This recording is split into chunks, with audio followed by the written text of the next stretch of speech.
নমস্কার বন্ধুরা, দেশি রান্নাঘরে স্বাগত। আজকে বানাবো ইলিশ ভাপা। এটা আমাদের রূপনারায়ণের কলাঘাটের ইলিশ। দেখো সাইজটা শুধু।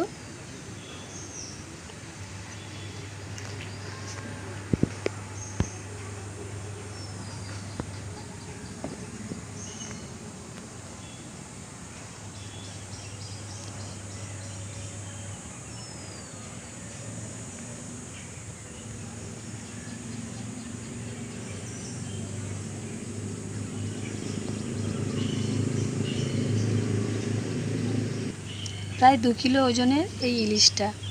চলো বানিয়ে ফেলি ইলিশ ভাপা।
মাছ কাটা হয়ে গেছে।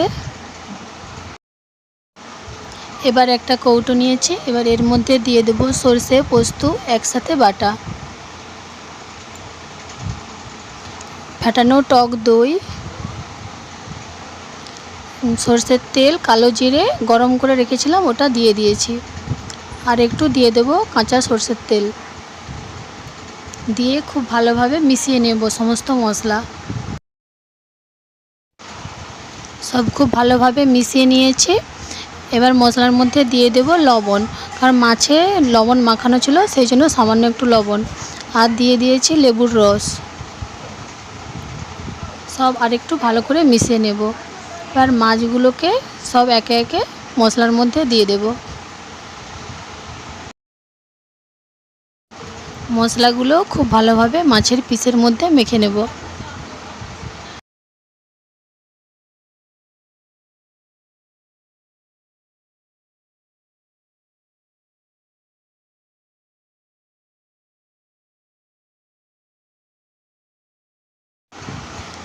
সব কিছু খুব ভালোভাবে মেশানো হয়ে গেছে। এবার ওপর দিয়ে দেবো কাঁচা সরষের তেল আর কয়েকটা কাঁচা লঙ্কা দিয়ে চাপা দিয়ে দেব।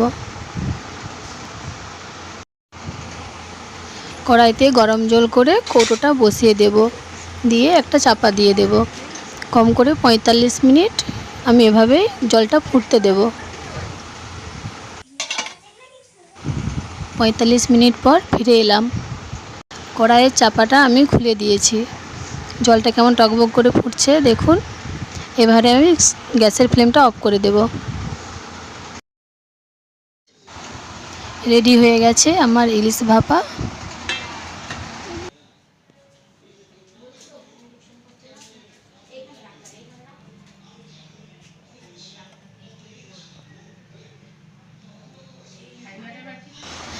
এভাবে গরম গরম ভাতের সাথে ইলিশ ভাপা পরিবেশন করুন।